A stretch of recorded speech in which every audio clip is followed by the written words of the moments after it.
Bienvenidos familia, este es el Centro Internacional de Teoterapia Integral, su iglesia Senti en Miami, la Florida.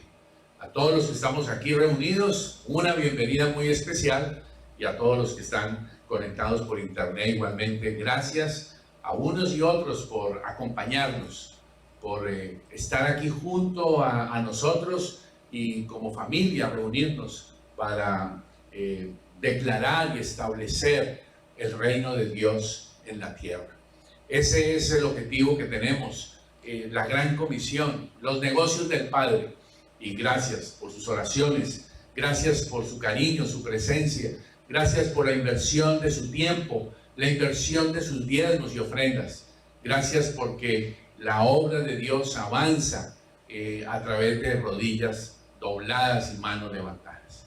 Así que pedimos al Espíritu de Dios que esta noche, este tiempo sea de bendición, y en el momento en que esta palabra esté corriendo y llegando a cualquier parte de la tierra, en cualquier tiempo de la mañana, de la tarde o de la noche, bendecimos que el poder del Espíritu Santo esté llegando a su vida, ministrando su corazón, y que el Espíritu Santo hoy esté lanzando su hermosa palabra.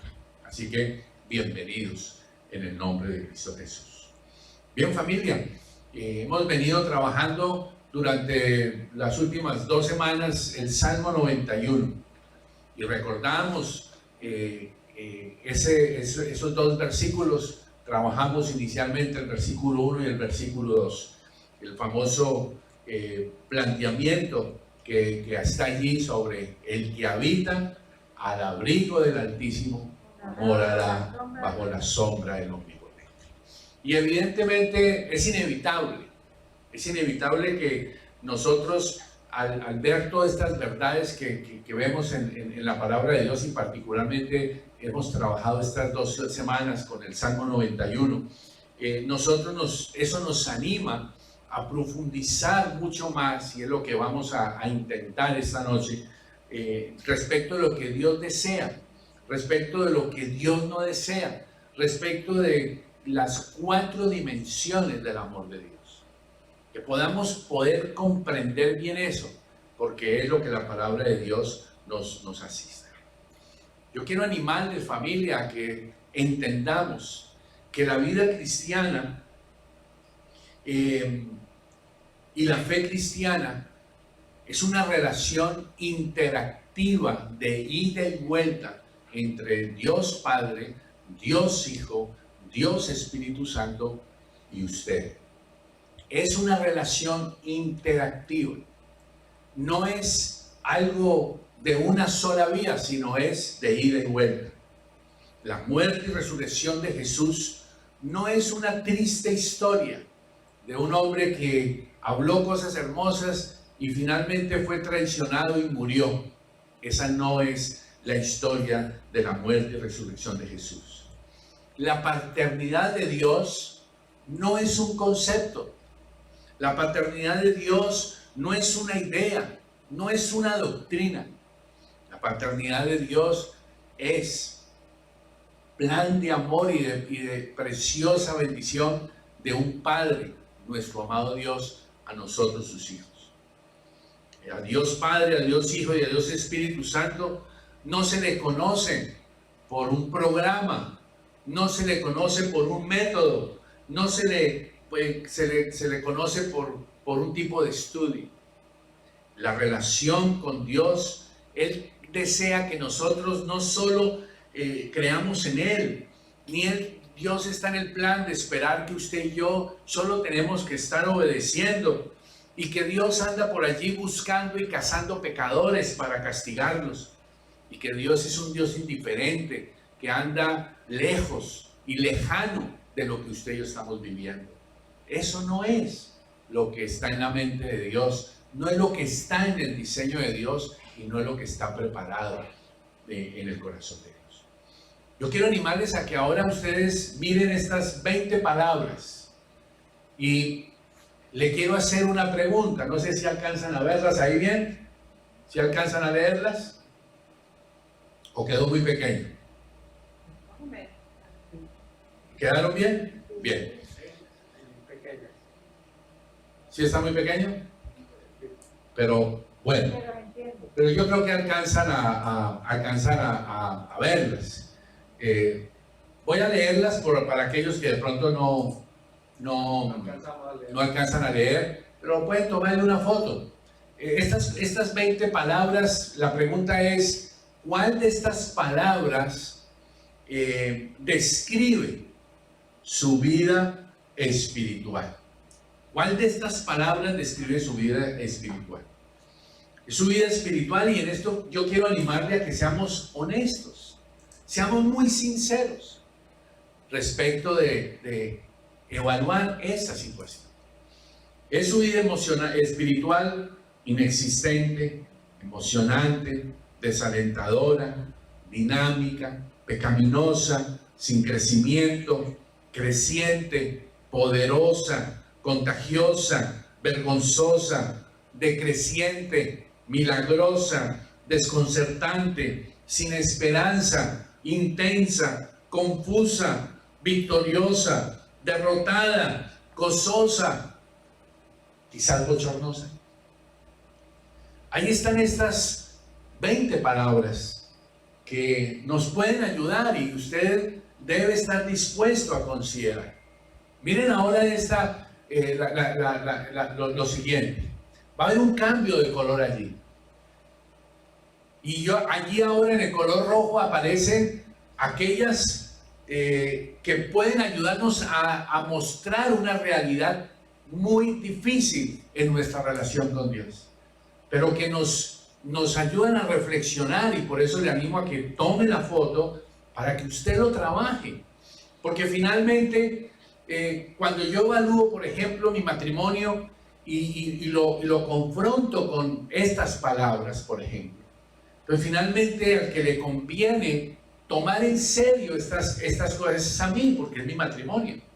Y yo aquí le estoy animando a que usted considere cómo es y evalúe su relación con Dios, su realidad espiritual, cómo está su vida cristiana, su vida espiritual. En la siguiente diapositiva cambian los rojos por, digamos, aquellas palabras que deberían ser y marcar y significar nuestra relación con Dios. La mitad de esas palabras muestran una realidad crítica difícil. La otra mitad de las otras 10 palabras muestran una realidad positiva. Entonces yo le animo a que usted trabaje estas 20 palabras, porque esto le va a ayudar a usted a reaccionar. Y entonces la siguiente pregunta que uno plantea es: ¿qué es lo que Dios desea? ¿Qué es lo que Dios anhela de usted? ¿Qué es lo que Dios anhela de mí? De la misma forma como tendría yo que preguntar: ¿qué es lo que Analu espera de mí? Si mi matrimonio para mí es bochornoso o aburrido, ¿qué es lo que es? ¿Por qué se me ha vuelto mi matrimonio aburrido, si fuese ese el caso? Y tengo que ser sincero si después de 40 años mi matrimonio está aburrido. Y tengo que sentarme con Analu para hablar del asunto, aunque no me guste, o aunque quizás a ella no le guste. O tengo que hablar igualmente con ella si descubro que mi matrimonio después de 40 años es dinámico. Y es importante volver a hablar con ella para mantener las cosas que me ayudan o nos ayudan a mantener nuestro matrimonio dinámico. Lo podemos aplicar con sus hijos, con todas las cosas que tienen que ver. Pero aquí lo estamos aplicando en la relación más importante, el área más importante que todo ser tiene, que es su relación con Dios. ¿Qué es lo que Analu desea de mí? ¿Qué es lo que yo deseo de Analu? Eso es importante que lo sepamos. Es importante que lo dialoguemos. Lo mismo sucede. ¿Qué es lo que Dios desea de mí? ¿Tiene usted claro qué es lo que Dios desea de usted? Y seguramente tendremos la oportunidad de darnos cuenta lo equivocados que estamos y la visión equivocada que hemos aprendido del mundo, de la religión, de pronto del ambiente en donde nos hemos levantado, aún dentro del ambiente cristiano, nos enseñaron cosas que no eran conforme a la palabra de Dios, bien intencionadas, pero no conforme a eso. Por ejemplo, me enseñaron de pronto en mi ambiente cristiano que a Dios tengo que tenerle miedo, porque Dios me castiga. Y eso no es así. Bíblicamente no es correcto eso. La palabra no es me castiga, la palabra es otra. Entonces, ¿qué es lo que el Señor quiere? Quiero animarles a que, si están tomando nota, tomen en cuenta esto para que lo trabajen con el Señor. Primero, el Señor desea de usted una relación. Él quiere una relación de intimidad, no una relación vaga, rápida y superflua, sino una relación de intimidad. El Señor desea de nosotros que tengamos una relación de amor de ida y de vuelta. Que nosotros aprendamos a intimar con el Señor y a tener confianza y libertad para comunicarnos con Él.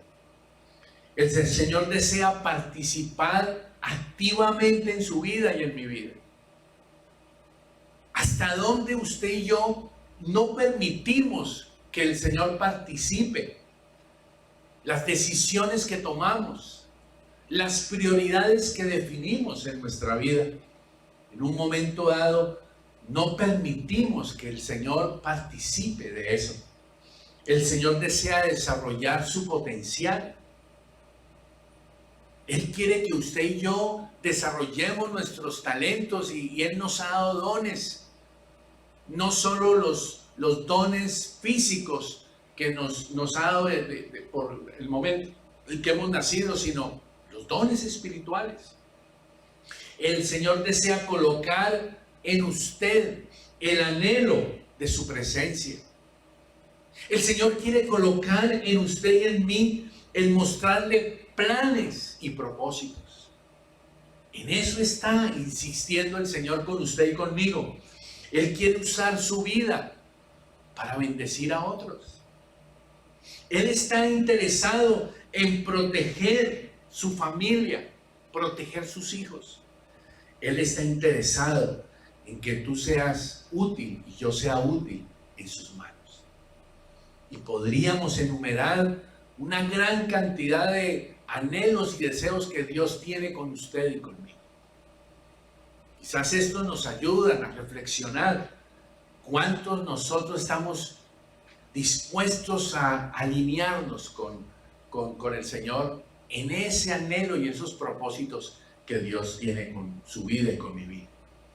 Por eso, familia, cuando yo oigo esto que les estoy diciendo, yo puedo comprender por qué la vida cristiana para algunos es muy aburrida y por qué la vida cristiana para otros es una aventura espectacular. Por supuesto que la vida cristiana es aburrida cuando el Señor anhela algo y yo estoy anhelando otra cosa. No hay nada más aburrido que estar con alguien que está pensando en otra cosa diferente y que no está dispuesto a tener comunión conmigo. Y es una vida, es una aventura emocionante la vida cristiana cuando uno aprende a sintonizarse, meterse en la visión del Señor, en lo que Él quiere para nuestra vida. Vamos entonces a ir a la palabra de Dios para que podamos ir comprendiendo. Juan capítulo 17, versículo 3. Este es un viejo conocido de nosotros. Creo que todos hemos escuchado este versículo y seguramente muchos de ustedes y nosotros no sabemos de memoria este Juan 17, 3. Este versículo dice, y esta es la vida ¿qué? Eterna. Dice, que te conozcan a ti, el único Dios verdadero, y a Jesucristo, a quien has enviado. Y quiero animarles a que Revisemos bien este versículo y no vayamos tan rápido, porque este versículo plantea tres cosas importantes para que los que están tomando nota. Primero, la palabra clave en este versículo es conozca, no es vida eterna. Aunque es una palabra importante, pero el énfasis que en este momento queremos darle es conozca. Es el verbo conocer, para que lo podamos trabajar. El versículo dice, en primera instancia, que la vida eterna, es decir, que es la vida eterna, es que usted y yo entremos en contacto con la vida de Dios. Quiero animarle a que lo apunte y lo reflexione. A veces nosotros, cuando nos dicen vida eterna, entonces en nuestra mente religiosa viene el imaginarnos cuando estemos en el cielo con angelitos y en las nubes y en una realidad por allá que no tiene nada que ver con la realidad que estamos viviendo. Y hasta ahí llegamos, porque esa visión de la vida eterna por allá, después de la muerte, pues no hay mucha información y entonces uno se queda vagando en eso. Por supuesto que la vida eterna tiene que ver con la vida después de la muerte, pero la vida eterna, lo que realmente importa para usted y para mí ahora, aquí en mis pies sobre la tierra, en sus pies sobre la tierra, en lo que usted y yo estamos enfrentando en nuestra propia vida. Por ejemplo, la pregunta que vamos a trabajar el martes. Estoy rodeado de malos hábitos. ¿Qué hago con ellos? Me dominan. Eso es pie sobre la tierra. Y yo necesito la vida eterna. O sea, ¿qué necesito? La vida de Jesús, la vida sobrenatural de Dios, para poder tomar victoria sobre mis malos hábitos. Eso es vida eterna. ¿Estamos, familia? Entonces el versículo plantea eso, vida eterna, la vida de Dios en usted y en mí. Segundo, el versículo plantea que la vida eterna es conocer a Dios Padre, el único Dios verdadero.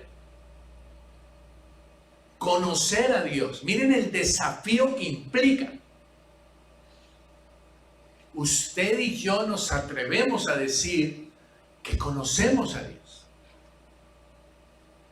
Y yo le quiero animar a que lo pensemos dos veces, no para que usted y yo digamos que no conocemos a Dios, sino para que reconozcamos qué poco lo conocemos. Por ejemplo, cuando algo nos sucede, lo primero que normalmente hacemos, ¿qué es? ¿Qué es lo que decimos? Pedir a Dios. ¿Qué es lo que normalmente decimos cuando algo sale mal?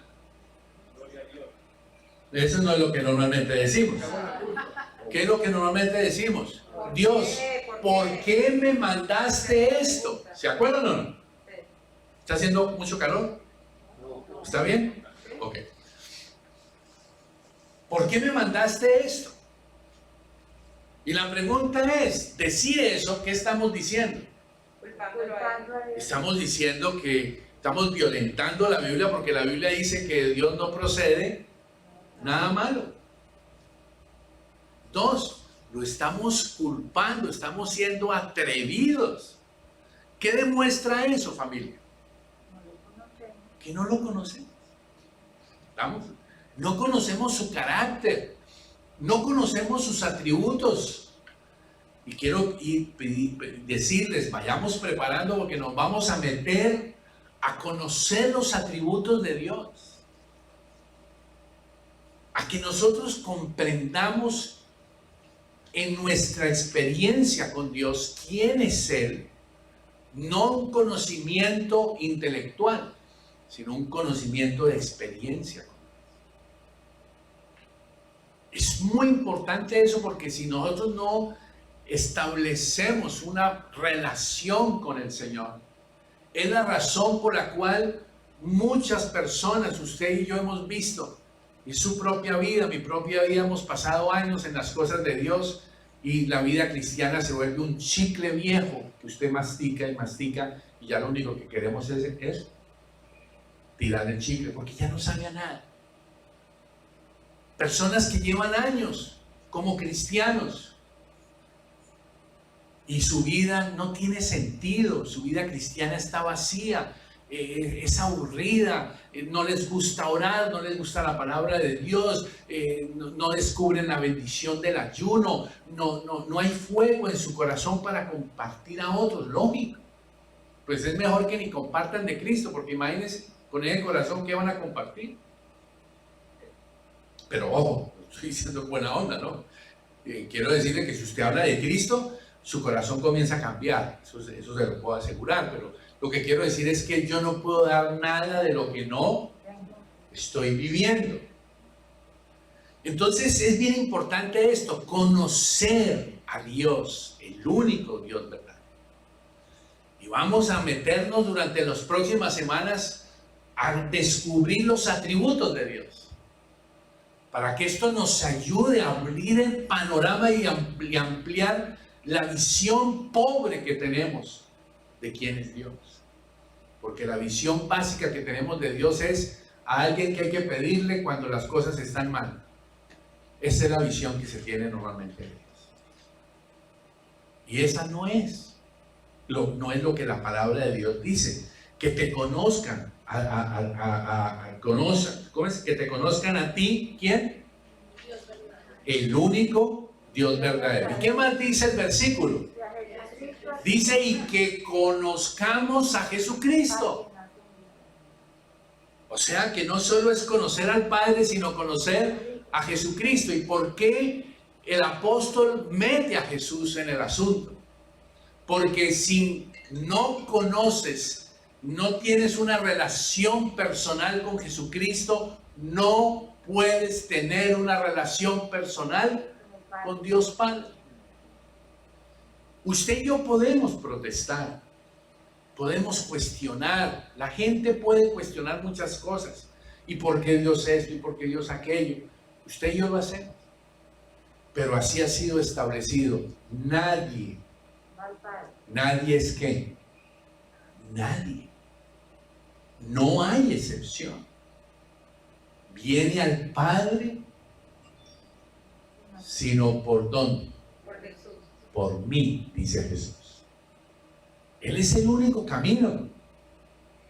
Usted puede decir, no, pero es que a mí me puede salvar esta otra cosa, o yo le puedo rezar a tal otra. No, porque la Biblia establece que el único intermediario entre Dios y los hombres es Jesucristo, nadie más. Usted escucha a cristianos decir que entonces allá mi abuelita me está ayudando aquí ahora y está intercediendo por mí en el cielo, porque mi abuelita era buena. Claro, cuando tenía 90 años era muy buena. El problema era cuando mi abuelita tenía 30. ¿Estamos? Porque todos los viejitos, claro, no eran los viejitos, todos lindos los viejitos, pero ¿cómo era el viejito cuando tenía 40? ¿Estamos? Entonces, no, la abuelita no puede, no te está ayudando, no te puede ayudar, nunca te ayudará. Pero sí la realidad de Jesús en tu corazón. Por eso es importante esa relación que este versículo establece, tu relación con el Padre, que lo conozcas. Ese conocer, ahora les voy a explicar la diferencia entre la mentalidad griega y la mentalidad hebrea del conocer. Aquí, ¿quién está hablando? Jesús. Y aquí Jesús está hablando como hebreo, le está hablando ¿a quiénes? A judíos. Y esa concepción es muy diferente de lo que en la misma época en el griego se concebía, y en la cultura griega y en el mundo de la época no cristiano se entiende el conocer. Y nosotros tenemos que tener bien claro eso. Conocer a Dios Padre, conocer a Jesucristo. Es decir, conocer las razones por las cuales Jesucristo vino y murió en la cruz. Pregunto, ¿por qué usted y yo decimos, estoy sola, estoy solo? ¿Cómo le puedo llamar yo a la compañía de Dios soledad? Y sin embargo así lo hacemos. ¿Por qué? Porque no hemos comprendido quién es Jesús y qué pasó en la cruz del Calvario. Por eso nosotros cuando, acuérdense, hace una semana vimos, hace 2 semanas, dice que, no, hace una semana, vimos que era importante evitar que el diablo, ¿qué? ¿Se acuerdan lo que aprendimos? Que agarrara ventaja, ¿se acuerdan? Que ganara ventaja. La pregunta es, ¿por qué a usted y a mí el enemigo nos ha ganado ventaja? Nos ha agarrado ventaja. Porque no conocemos lo que pasó en la cruz del Calvario. Hay muchas cosas en nuestra vida terriblemente religiosas que no tienen nada que ver con relación. Yo quiero animarles a que usted decida seriamente en su corazón tener una relación de amor con Dios. De la misma forma como usted tiene que decidir tener una relación con su hijo. Usted y yo como hijos necesitamos tomar la decisión de tener una relación con mi padre. He decidido tener una relación con mis yernos. Porque para mí es importante tener una relación con ellos. Porque no es simplemente que yo espere que me digan Don Manuel. Para completar el argentino, los argentinos no dicen Don. Y el argentino me dice Manuel. Y entonces, si yo me quedo solo con eso, entonces ¿yo qué voy a pensar? Que él no me respeta. ¿Me entienden? Pero no es eso. Lo que a mí me interesa es que yo pueda tener una relación con cada uno de mis yernos. Cada uno en su manera distinta, pero para mí es importante tener una relación con ellos, porque son ya parte de mi familia. Porque son los esposos de mis hijas. ¿Estamos, familia? Por eso es importante para nosotros como pastores tener una relación con ustedes. No es simplemente, es que el pastor dijo y yo obedezco. No, familia, eso no ha funcionado, ni nunca funcionará. Porque usted y yo hemos llegado al punto de decir, ya no, ya eso me sabe, ya no lo hago. Relación es bien importante. Entonces, una cosa es, en la mentalidad griega, conocer. Tiene que ver con un concepto en la mente. Conocer algo tiene que ver con un proceso académico. Conocer tiene que ver saber cosas acerca de alguien. Entonces, yo puedo saber cosas acerca de Dios. Puedo tener una idea en mi mente de quién es Dios, pero es una idea académica. Es un conocimiento que no tiene nada que ver con la persona.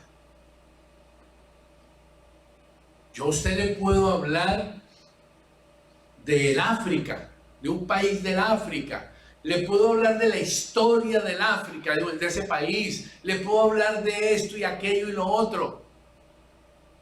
Y todo eso que yo le explique a usted, ¿qué es? Conceptos académicos. Yo no puedo decirles a ustedes, yo conozco Etiopía, porque nunca fui. No tuve una experiencia en Etiopía. Y usted y yo podemos hablar de Dios, pero no estar teniendo una experiencia de paternidad. Por eso usted y yo quizás vemos en nuestra relación y en nuestra vida cristiana una frialdad y la cosa no avanza, es por eso.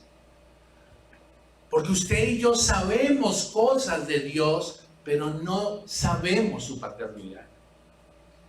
Por eso hoy vamos a llegar ahora a un versículo que el apóstol insiste. Una cosa distinta es experimentar esa verdad que yo conozco de algo o de alguien, y entonces puedo creer en esa verdad, puedo confiar en esa verdad, y fruto de eso puedo obedecer esa verdad. ¿Por qué a usted y a mí nos cuesta tanto obedecer la Biblia? ¿Sabe por qué nos cuesta tanto obedecer la Biblia? Porque usted simplemente, como no ha podido antes confiar en lo que la Biblia dice, ¿usted cómo va a obedecer a algo que usted no confía? Y usted no puede confiar en algo si usted primero no cree en eso. Si usted conoce algo de Dios y comienza a creer en eso que dice la Biblia, que es Dios, usted va a empezar a confiar eso que dice la Biblia acerca de Dios. Y por supuesto, para usted y para mí va a ser fácil que obedecer. Es más, la obediencia va a ser una reacción natural de alegría. ¿Por qué te cuesta trabajo ayunar?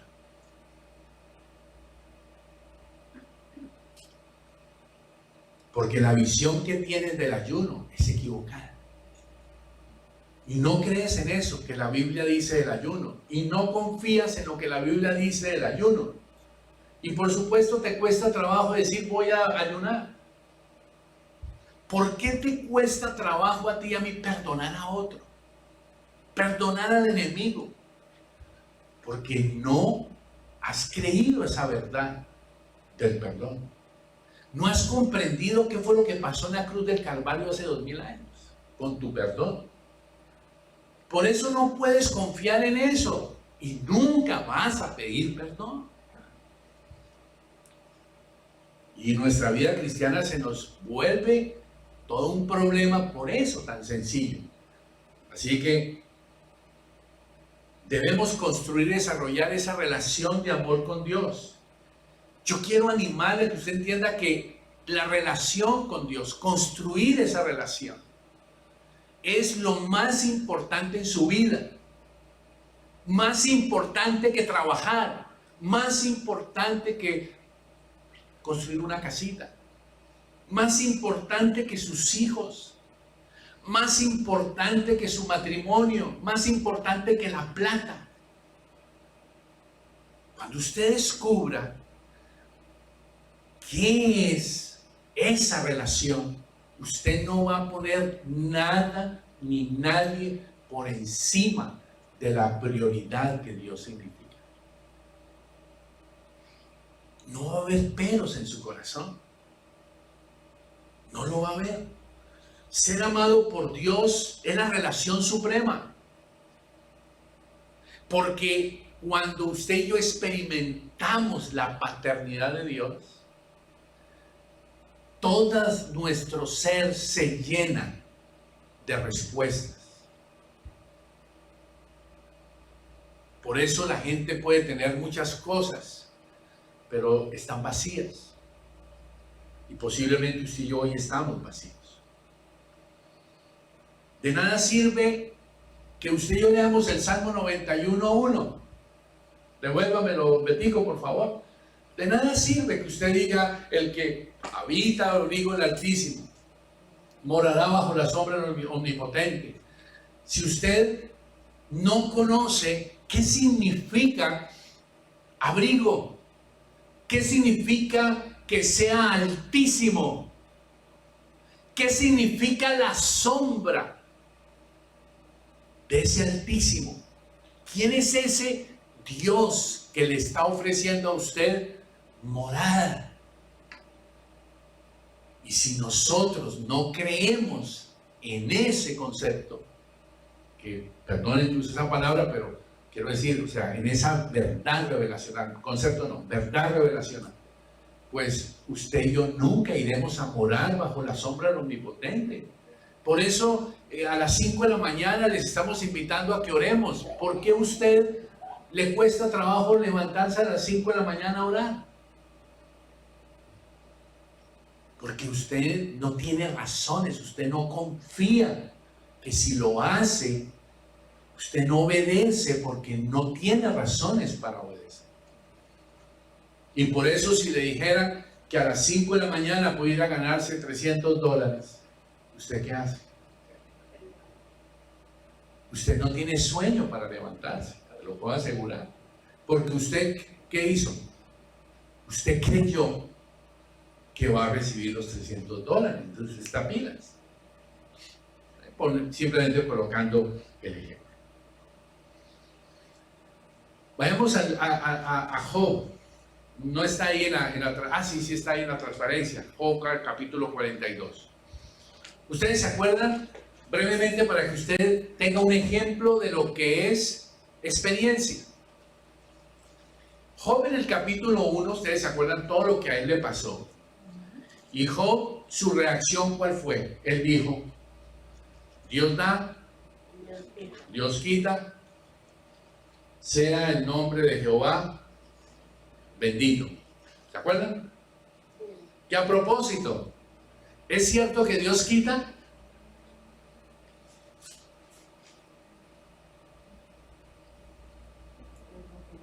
¿Ese silencio qué significó? ¿Qué significó ese silencio? Que ustedes no están seguros, que ustedes y yo no conocemos a Dios. Y yo se los digo categóricamente, Dios nunca quita, porque eso no es lo que la Biblia dice. Ah, pero lo dijo Job. Sí, pero el que lo haya dicho Job no significa que ese sea el carácter de Dios. Ahora, yo sé que usted empieza en su corazón ahorita, en su mente, a decir, pero un momentico, Manuel, pero mire, tal caso, entonces Dios sí quitó. Ahí es donde viene la confianza para creer que Dios no es un Dios que quita. El que quita es otro. Créame, el que quita no es el diablo solamente, sino ¿quién? El hombre. Yo mismo soy el que meto la mano y quito. Yo mismo soy el que permito que otros metan la mano. Pero no es Dios. Job reacciona de una manera. Y uno lee esa forma de Job en el capítulo 1 y uno dice, wow, tremendo. Sin embargo, en el capítulo 42, miren lo que dice Job. ¿Quién es el que oscurece el consejo sin entendimiento? Por tanto, yo, Job, ¿qué dice? Hablaba lo que yo no entendía. En su relación con Dios, él hablaba cosas que él no entendía. Y eso prueba el no conocer a Dios. Y eso prueba que usted y yo podemos decir cosas de la vida cristiana y de la Biblia que no entendemos. Porque no ha habido una relación personal. Yo hablaba lo que no entendía. ¿Qué dice? ¿Qué sigue diciendo ahora? Sí dice Job. Cosas que eran demasiado, ¿qué? Demasiado maravillosas para mí, que yo no podía comprender. Como hoy el mundo no puede comprender la muerte de Jesús. Hoy el mundo no puede aceptar que se haya derramado esa sangre. Por eso para la gente no tiene sentido. Para la gente la muerte de Jesús es ridículo. Y tristemente para muchos cristianos, la sangre de Jesús no tiene valor y la pisoteamos cada vez que pecamos y la seguimos pisoteando. Porque no entendíamos. Pero aquí él descubre, capítulo 42, después de que estuvo tan enredado con sus amigos, que él logró entender. Él aquí en el capítulo 42 logra tener una relación personal con Dios. Sigamos. En el 4:5 dice, te ruego y hablaré, te preguntaré y tú me entenderás. ¿Sí ves la ida y vuelta? Que él ya tiene la libertad de hablar con Dios, tiene la libertad de preguntarle a Dios, tiene la libertad de decirle a Dios, te pregunto, tú me escuchas, yo te respondo, tú me hablas. Eso es relación personal con Dios. Por eso termina el versículo diciendo, yo era uno de los que de oída te oía. Pero ahora mis ojos te ven, tengo una relación personal. Por eso, tú haciendo un negocio de $5,000 no te duermes, no estás distraído, estás enfocado. Y de pronto escuchando un mensaje, te quedas dormido. Me distraigo pensando en el sancocho del lunes o de lo que tengo que hacer el martes, tengo que hacer esto. ¿Por qué? Porque no hay esa relación. Ahora quiero animarles a que entremos a Efesios capítulo 3 para rematar este mensaje y podamos entender lo que la palabra de Dios nos está avisando. La palabra de Dios nos está diciendo, Efesios capítulo 3, versículo 14, Pablo ha tomado una decisión y por eso yo les invito, familia, a que nos unamos a este movimiento de oración que hemos implementado de lunes a viernes a las 5 de la mañana. Es un desafío que no es fácil, lo sé. Pero en la medida en que usted y yo lo hagamos, vamos a ir estableciendo esa relación con el Señor. Dice doblo, por esta causa doblo mis rodillas, dice el apóstol, ante el Padre de nuestro Señor Jesucristo. ¿Cuál es la causa? ¿Cuál es la razón por la cual Pablo, por qué él se arrodillaba a orar por la gente en la iglesia en Éfeso? Veamos el versículo 16. Dice, para que, dice Pablo, a ustedes, o sea, a los de Éfeso, en este caso aquí a nosotros en la iglesia de Miami, dice, os dé a ustedes, conforme a las riquezas en gloria, el que usted y yo seamos, ¿qué? ¿Qué dice allí? Fortalecidos. ¿Cómo? Ojo, no fortalecidos con emociones, no fortalecidos con palabritas, sino fortalecidos ¿con qué? Con poder del Espíritu. Con poder. ¿En dónde? ¿Qué es el hombre interior? El hombre interior es la dimensión espiritual. Dice, por su Espíritu con mayúscula, o sea, el poder del Espíritu Santo. Esto es lo que Pablo oraba y es lo que usted y yo necesitamos, que se nos dé el que seamos fortalecidos con ¿qué? Con poder. Veamos ahora el versículo 17. ¿Para qué todo esto? Dice, para que sea verdad que ¿qué? Que Cristo ¿qué? Habite. Ese habite significa relación personal. Y por eso la triste historia de muchas personas que asisten a la iglesia, llevan años en la iglesia y no habita Cristo en su corazón. Y lo vuelvo a decir claramente, si usted cree que por haber hecho una oración un día, usted recibió a Cristo en su corazón, no necesariamente. Porque la Biblia dice que aquel que genuinamente sí lo hizo, las cosas viejas pasan y todo es hecho nuevo. Luego, si una persona dice haber hecho una oración y su vida nunca cambió, yo le animaría, es mejor que se arrodille y vuelva a hacer esa oración honestamente y genuinamente con el Señor. Porque aquí, ¿qué es lo que está orando Pablo? Dice, para que en Manuel, ¿qué? Para que en Alfonso, ¿qué? Para que en Rocío, ¿qué? Habite. Para que en Manuel habite. ¿Habite quién? Cristo. Por la fe en vuestros corazones. Dice, ¿a fin de qué? Dos palabras. Dice, usted y yo podamos ser arraigados. ¿Y la otra cuál es? Cimentados. ¿Qué significa cimentar? Cimentar significa fundar, edificar, consolidar, asentar las bases del amor de Dios en usted. ¿Qué significa ser arraigado? Echar raíces, hacer firme, hacer duradero el amor de Dios.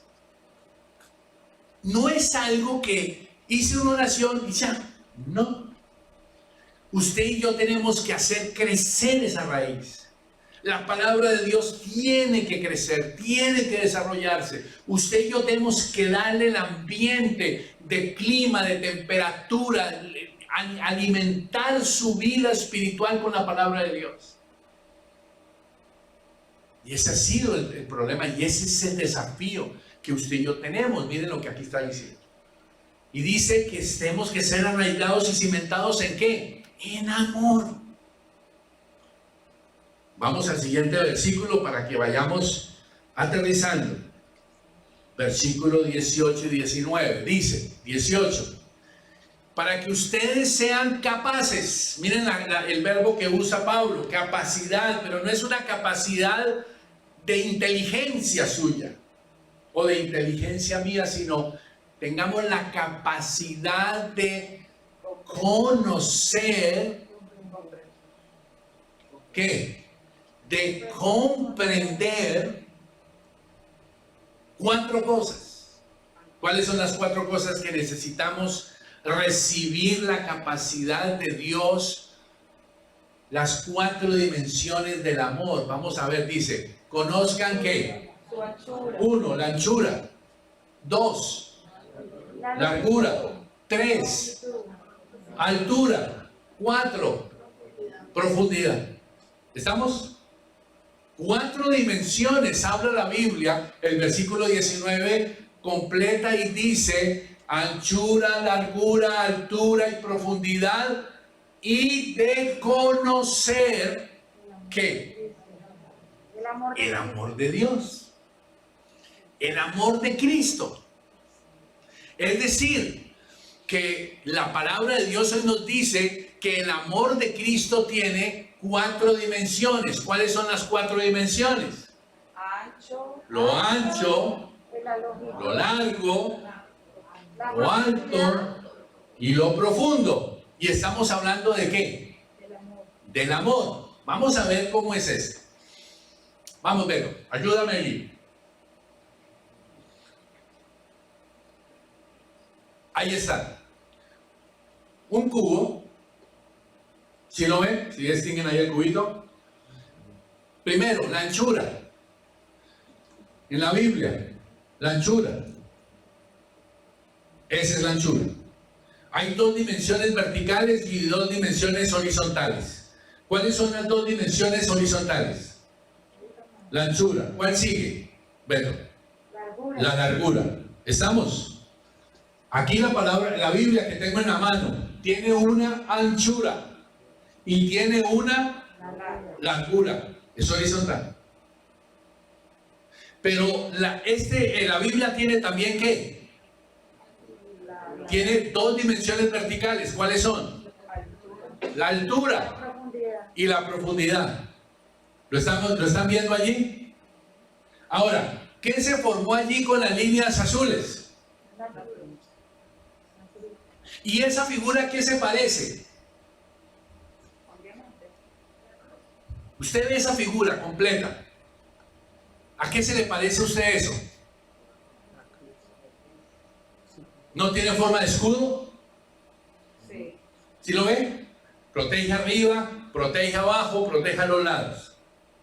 El amor de Dios tiene estas 4 dimensiones. Yo quiero dejárselas planteadas porque la semana entrante vamos a seguir trabajando sobre esto para que le oremos a Dios. Sigamos. ¿Cuáles son?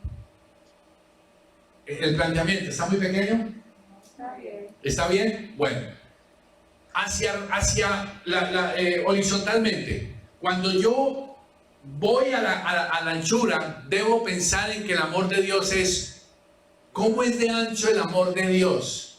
La respuesta es como su gracia. Como su gracia es ancho el amor de Dios. Vamos a hablar de eso la otra semana. Los 4 conceptos los vamos a dejar planteados.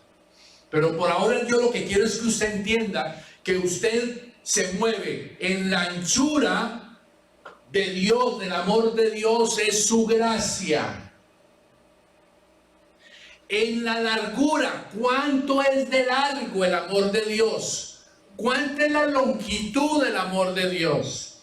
En cuanto a largo, el amor de Dios es misericordia, su misericordia. ¿La primera cuál es? Su gracia. ¿Qué es lo que va largo? Su misericordia. Así es el amor de Dios sobre usted y sobre mí, su gracia y su misericordia.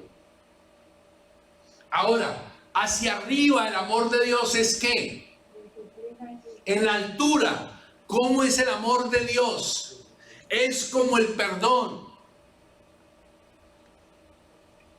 Todos tus pecados han sido perdonados. Estás cobijado bajo esa altura del amor de Dios. Y en cuarto lugar, la profundidad del amor de Dios nos lleva a la disciplina y al juicio. Solo que a los hijos de Dios no hay juicio, porque el juicio ya fue completo en Cristo Jesús. A los hijos de Dios, la expresión del amor de Dios es disciplinarnos cuando hacemos las cosas con necedad. Y al que no es hijo de Dios, él va a recibir juicio. Porque el amor de Dios nos lleva a que usted y yo estemos seguros en ¿qué? Seguros en su gracia, seguros en su misericordia, seguros en su perdón y seguros en su disciplina. ¿Cuántos aplauden a Papá Dios por una verdad de esas? A mí me emociona, no sé a usted, pero a mí me emociona saber y decir, Señor, yo como esta figura tengo este escudo. Hacia arriba tu perdón, hacia abajo tu disciplina, hacia la derecha, Señor, tengo toda la largura de tu misericordia y al frente tengo toda la anchura de tu gracia. Gloria a Dios por eso. Por eso, familia, yo quiero invitarles a que oremos y trabajemos. Ahí están, si les sacaron la foto, sáquenle la foto y trabajemos los versículos esta semana para que adelantemos y el próximo domingo nos anclemos en estos 4 dimensiones del amor de Dios. ¿Están conmigo, familia? ¿O ya los perdí? ¿Estamos aquí? Entonces vamos a orar. Quiero invitarle a que se ponga de pie y recibamos esto que el Espíritu Santo nos ha regalado esta noche, en el nombre de Jesús.